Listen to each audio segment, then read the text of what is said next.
Hi everyone, Mon here. Welcome to the channel. Welcome back to the channel. Please subscribe. You can leave a comment. And of course, like the video. That way these videos will reach more people. I hope you're all well. This channel is called Intuitive Soul Savant.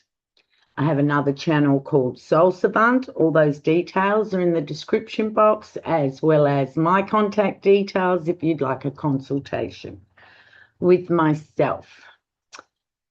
So, how are we all? Well, obviously, you would realise that it's Monday, not Saturday, because I didn't make a video Saturday and I didn't make a video Sunday. And, you know, as a Capricorn, I can often ride that train that most people on this planet are living, and that's society's time. And I don't live in society's timeline. And, you know, that takes a bit of getting used to when you're living in New Earth's time, which is we go with the flow, okay? And we go with the energy. And that's how I operate, and many other spiritual teachers and readers on YouTube that I follow do the same thing. So that was a confirmation for me, you know, because it's all about going easy on ourselves. If you've been able to dissect yourself from society and the mainstream,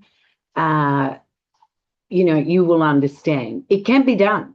It's only our fears that stop us from stepping into our new timeline, and that means timings, okay? And I do understand we have kids and houses and mortgages and all these sorts of things that we have been programmed to believe is the be-all and end-all, and we're already, you know, deep into those debts or what have you. There is a way out. There's a way out. I know you could comment, but I've done it myself. Okay, and that's the only reason I'm even saying this. I practice what I preach. And if you want to get out of mainstream timeline, it can be done. It takes a little time, of course, because it's ourselves actually changing our own belief systems, okay? And then the structures can fall, the fear, we move, you know, step in, even if we are fearful. Just know that you too, doesn't matter what job you have, everything is possible. It's only up here that is limiting us, our beliefs, okay? And, in saying that, new moon in Gemini today. Happy birthday still to the Gemini. So there was a new moon today, midday-ish here on the east coast of Australia, Sydney time, and that was at 24 degrees, 3 minutes in Gemini, okay? So maybe that was why I had to wait, to be able to wait till after the dark of the moon, which Saturday would have been, and wait until the new moon became new in Gemini, our communication planet. Now, but before I go on to the aspects of this week, I want to look at last week, okay? Now, I'm going to put my teacher's hat on here. Now, last Friday, these were just transits, all right? We had Venus square Chiron, and that was at the last degrees of Taurus, okay? And, Chiron, last degrees of Aries, okay? Last degrees of Aries, Chiron, Venus, last degrees of Cancer. There was a square there, okay? And immediately after, Venus then moved into Leo, all right? So now we have that lovely Venus in Leo. It's a different energy altogether than the Venus in Cancer, where we've been moving towards family relationships, moving towards our inner self, our self-esteem with Venus, okay? So Venus in Leo is all ready to party. Venus loves partying. Leo loves partying. And, you know, the new moon in Gemini. let's put the invitations out there to get together, like Leos love to do, to share their big, magnificent heart energy. You have beautiful Libra there to ease the flow, balance the scales when it comes to relationships, that sweet, sweet Venus energy. All right, so that was on Saturday. Now, there's two aspects that are in play, all right, this week, and I'm going to discuss them. But I want to go back again to last Wednesday when Venus, there's a lot to talk about Venus today. A lot of aspects this week coming from Venus, but Venus conjunct Jupiter in Cancer. Do you remember last Wednesday? Now, my last video, I did teach everybody that just because it's Venus, just because it's Jupiter, the big beneficent planets of our solar system, the positive energy, the expansion, the blessings of Venus, just because those two conjunct did not mean that everybody on this planet had a beautiful transit or a beautiful situation. We didn't all win the lottery, so to speak, okay? Now, I'm just going to explain, like, if this is why we study astrology. This is why I studied astrology, is firstly to understand my own chart and then to be able to help other people, all right? But it's a big job just understanding your own chart with all the aspects in your natal chart. So Venus conjunct Jupiter. Now, that cost me $10,000. Serious. So that wasn't a beneficial outcome of Venus and Jupiter. Depends how you look at it, though. All right? $10,000 it cost me last week. Now, I'll explain why. In my natal birth chart, I have Venus and Jupiter retrograde. I have Jupiter retrograde in Gemini. Jupiter does not like to be in Gemini. Jupiter rules Sagittarius, the opposition to Gemini. It's in detriment, Jupiter in Gemini. And my Jupiter's retrograde. So, right, one thing.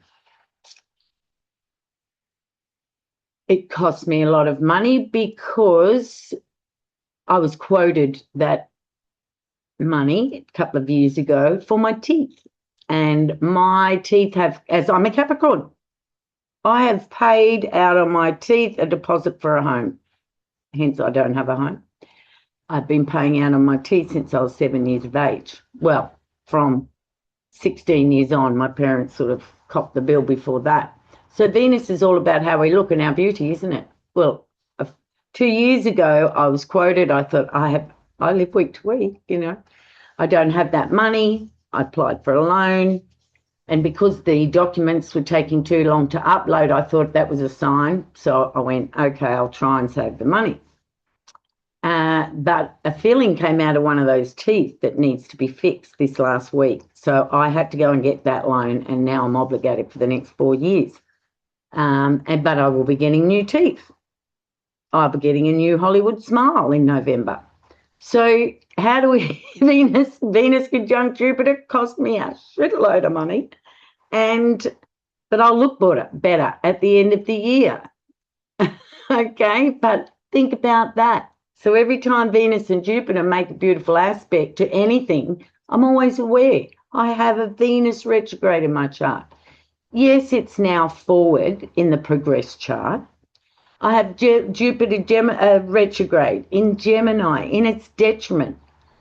It's still retrograde in my progress chart. If not, it's moved 1 degree. Okay. Yeah, don't quote me on that one. But you know, so there's many aspects. In my second house of money, I have Uranus conjunct Pluto. Uranus, big surprise. I at the moment I have transiting Uranus in Gemini conjuncting my north node. So Uranus is squaring that second house of finances. And financial surprise, filling comes out, boom, you're up for 10 grand. Right. So as a Capricorn, I have to look after my teeth.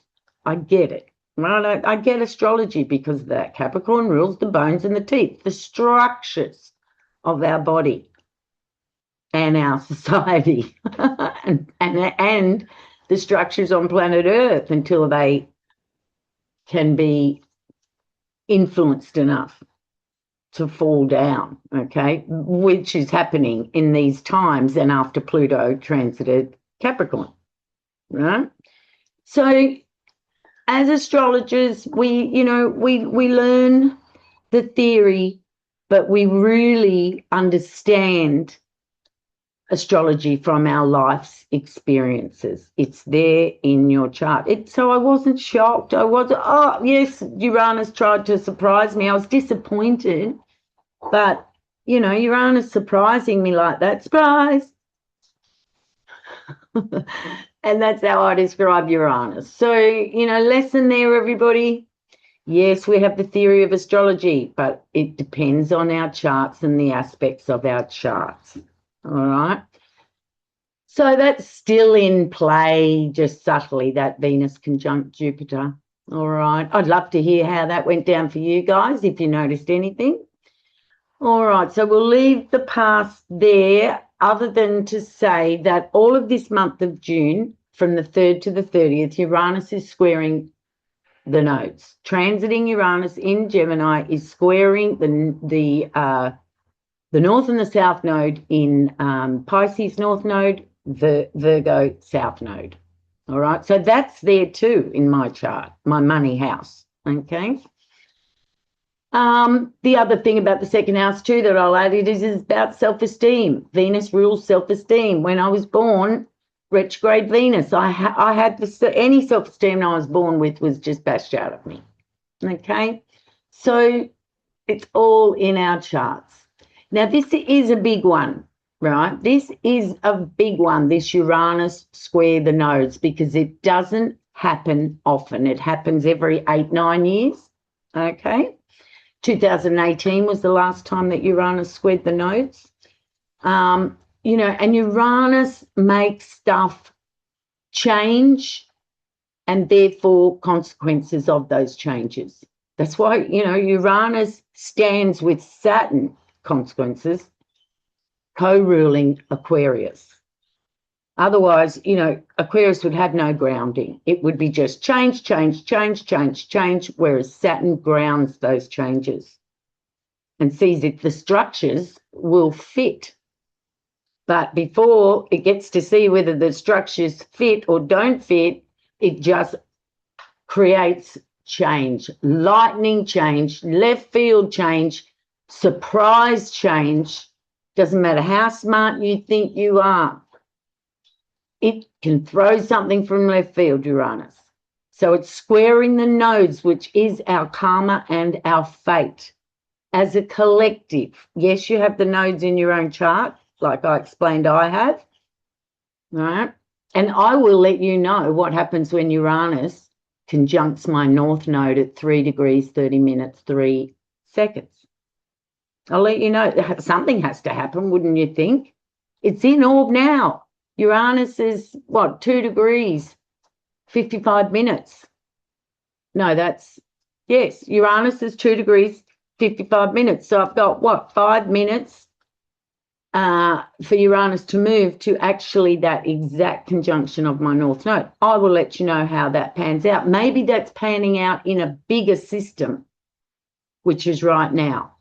Okay, and yes, there has been changes this year as Uranus was in orb of my north node.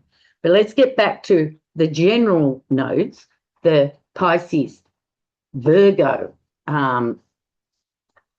axis, and as the collective, this is, are we spiritual beings having a human experience, or are we humans just having a spiritual experience? That's the axis of the Pisces and the Virgo. The Virgo very much rules structures and and methods and systems, right? Which is what we've created here on Earth. All these structures and systems, and this is the way you have to do it. And if you're online, you've got to present 5 days a week. Your video's got to be there the time that everybody expects it. Well, you know, that's not the truth, because my audience are people that are ascending. They get it. You know, if you're going through a Pluto transit, you will know that some days you get up and you cannot do what you had planned, Virgo, to do. So you may have to cancel. But I have, you know, what I did was I had nothing to cancel. I was just in isolation, getting by, paying my rent, having enough petrol to put fuel in the car and a bit of food in the fridge. And that's how I spent 15 odd years. And have it, you know, and the money either coming and then disappearing again, all that sort of thing. All right. The axis of the north of the nodes is also self-responsibility, which is the Virgo, you know, and the victimhood of the Pisces, which is the shadows. You know, the workaholism is the Virgo. That's a shadow. That's not caring about the body. Our bodies can't take workaholism. Our central nervous system, it cannot take workaholism. And for us to stop workaholism, we need to connect to our spiritual self, because that's our souls that say, hey, slow down, right? And that's the axis that Uranus is squaring.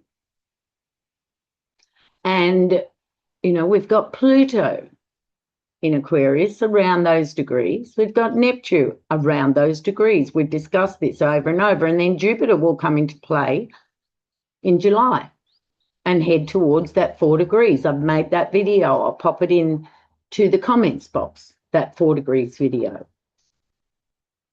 All right, so Uranus square the nodes right up till the end of June.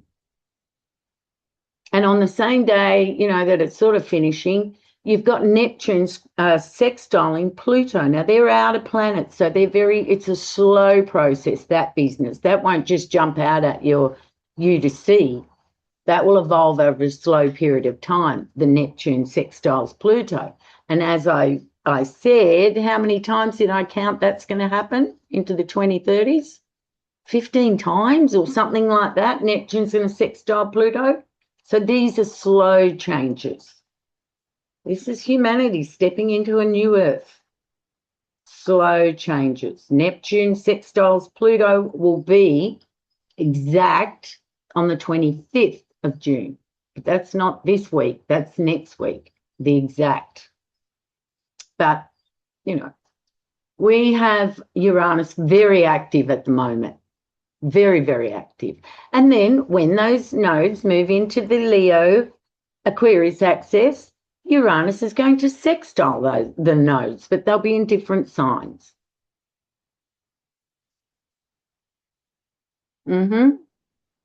So that's sort of what we're in at the moment. And we've had this new moon in Gemini today to get us communicating. But the thing I find with anything Gemini really, and especially the moon, okay, in my chart I have the moon sextile Saturn.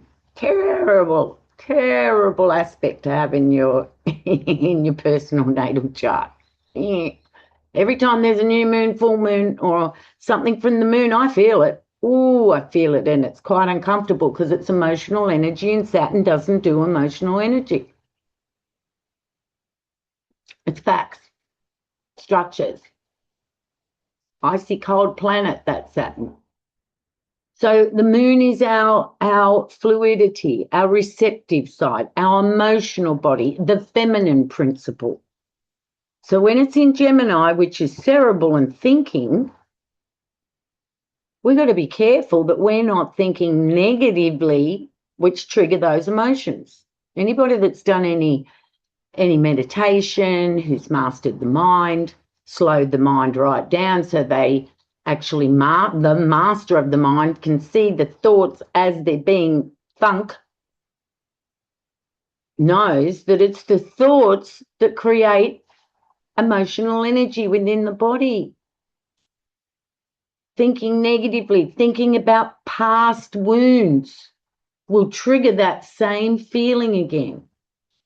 Or Moon in Gemini can be where emotions are meant to be felt, brought to the surface and released, but the mind overpowers and says, no, I'm not feeling today. I haven't got time. I'm going to think my way out of this. I'm going to analyze my way out of this. I'm going to busy my mind so I don't have to feel disassociation. So that's our new moon in Gemini. So, you know, we really need to look at the state of where Gemini is in our chart. I have Jupiter in Gemini, as I said. I had big feelings because I got the moon in Sag. Sag is expansive. Sag is big. Sag is fiery. Big emotions, big feelings, they called. Big feelings. All right, so that's the past, okay? That's what we're in at the moment, okay? So we've had our new moon. What's come into orb today, Monday, is Venus in Leo sextiling Uranus in Gemini. So that's a nice, let's get together. We could have a friend come from out of the blue, you know. Leo likes to party, a party invitation coming out of the blue with that surprise energy. Good surprises when we've got the sextile. It's a good surprise from Uranus. Or we might just be feeling that beautiful Venus Leo heart and want to go out and give somebody something. It's exact tomorrow, Tuesday, here in Australia. Early in the morning, so it'll be late Monday afternoon for you guys in the Northern Hemisphere. Maybe we'll drop around some food. Surprise somebody. If they're sick or ill and we want to make them a care package. Lovely energy for that. Beautiful energy coming in for that today. So plan in the next 24 hours, if you're watching this video as it's been released, maybe go and do a good deed for somebody. Venus loves food. Leo loves to sit down at the table and party. So that's a lovely thing to do with the Venus sextile Uranus. Go surprise somebody, or somebody might surprise you. That's beautiful. So that's today, coming into orb today, exact in 24 hours. And then we get to Tuesday here in Australia, and the next orb comes in between Venus, trine, Neptune, Venus and Leo, another lovely aspect. So this first part, Monday, Tuesday of the week and Wednesday, you know, we've got this beautiful sextile and trine from Venus to those outer planets.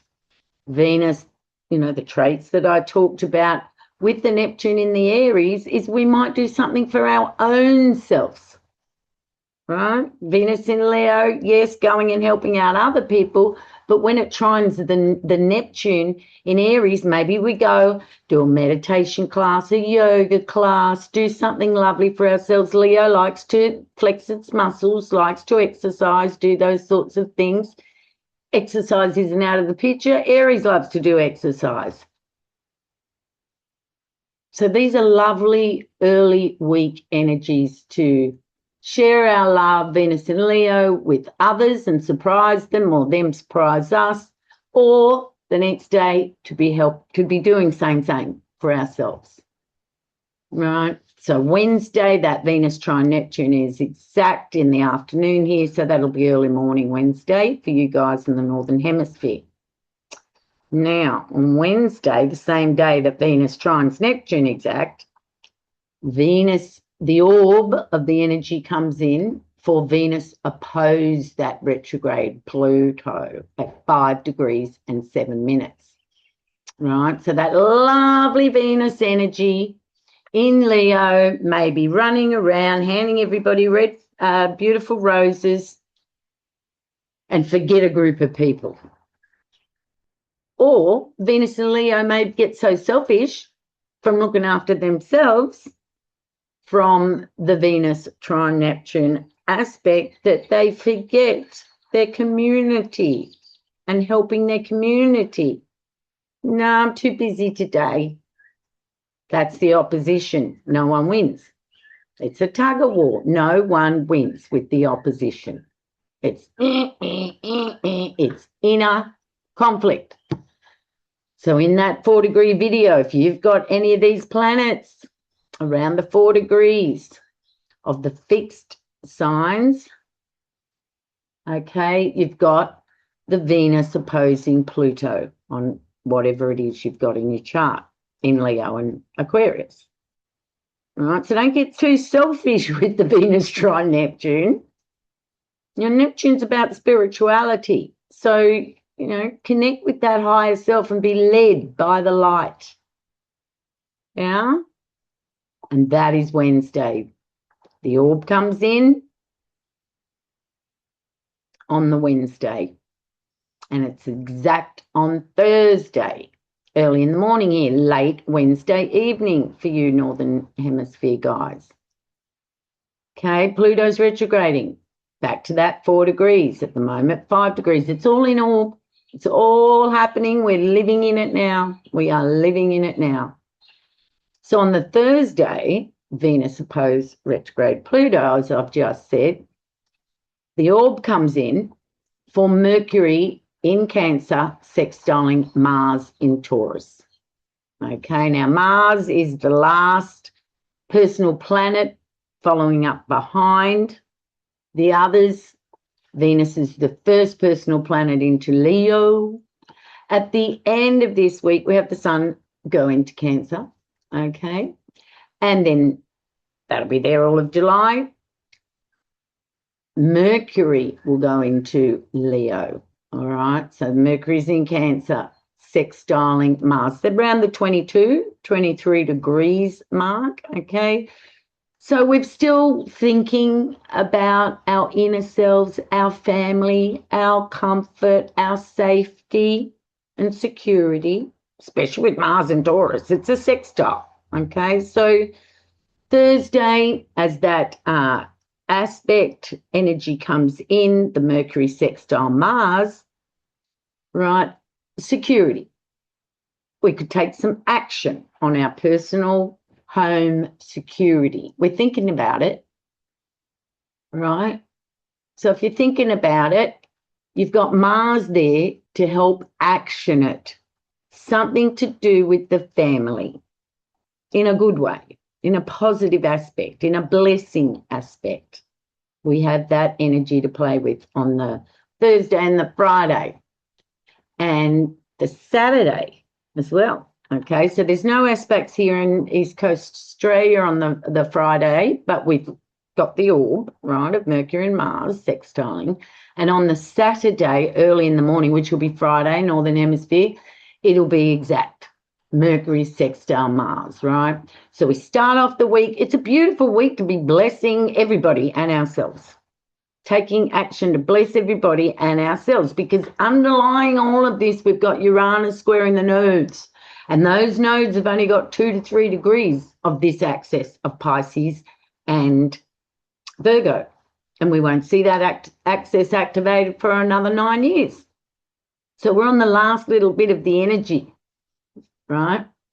And we're much more conscious now. We're awakened now compared to the last 18 years ago when these nodes were North Node Pisces, South Node Virgo.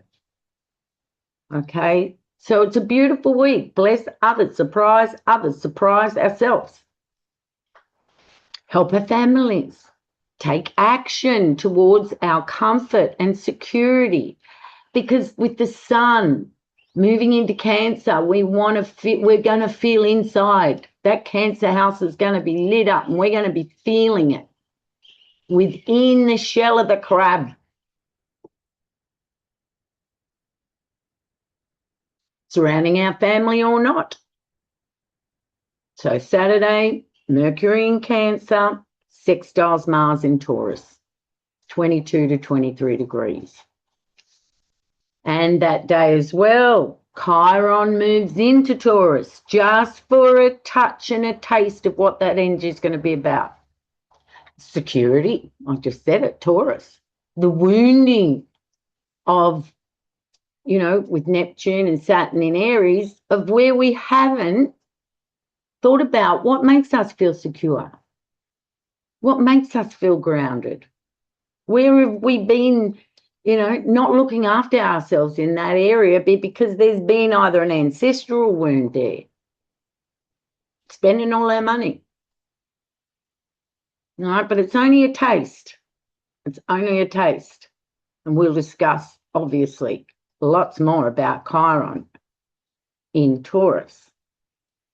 But it is going back into Aries. We've got till September to feel out what that energy's like. And you can't go to your textbooks because a lot of the textbooks have been written when we didn't have the energy that we've got on planet now. That's why there's ancient astrology and modern astrology, because we can't take notes from ancient astrology. There is stuff there, there's basic structured as astrological knowledge. But the energy that's on planet now, this is new. And it's intuitive astrologers, intuitive readers, channelers that are tuning into the now energy, right? And I mean, Chiron wasn't even discovered or seen the last time it was in Taurus. Oh, hang on. Yes, it would have been. It would have been. I haven't got those dates, but only once or twice. Like, you know, not much that we could write about dryly in a mundane level.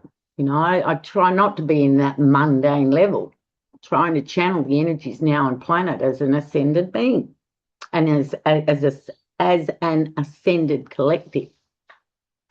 Right, so that's Saturday, Chiron into Taurus, Friday evening for you guys in the Northern Hemisphere. Sunday comes along here, early in the morning. This will be Saturday for you guys in the North. The sun enters that Cancer. And we'll have that. Happy birthday then for the Cancers. You know, we'll have that 30 days of our inner security, our family, our home, nurturing others or ourselves. Sometimes you really need to nurture yourself to know how exactly to nurture others, rather than the other way around. Nurturing others so much that you don't know how to nurture yourself. But the sun's going to put a big light, it's big, beautiful celestial light on that area of our charts. And the same day, that evening, Sunday evening here in the East Coast of Australia, the sun in Cancer is going to sextile Chiron. And that's right at 0 degrees. Okay, so Chiron comes into Taurus and the sun gives it a little kiss. Here you are, beautiful Chiron. Here's a little kiss and some light to start your journey off in Taurus. All right. Thank you, everybody. That's it. That's it. I've really enjoyed today. Thank you, Moon in Gemini. Thank you. So that's it. If you'd like a reading, in the description box, but I love you all. I'm just human, doing it myself. Last week was a bit of an energetic struggle. And that's, you know, you can't give out if you haven't got, if you're needing to give to yourself. How about that? Yeah. It's hard to give out to others if the self is requiring that first. Put the mask, the oxygen mask on the self, and then you can help the others. So I love you all. Namaste. You are beautiful, beautiful people. Thank you for watching. It's a small channel because not everybody's there yet, all right? But we're just going to keep plodding along in our beautiful ascending energy. Love you all, and thank you so much.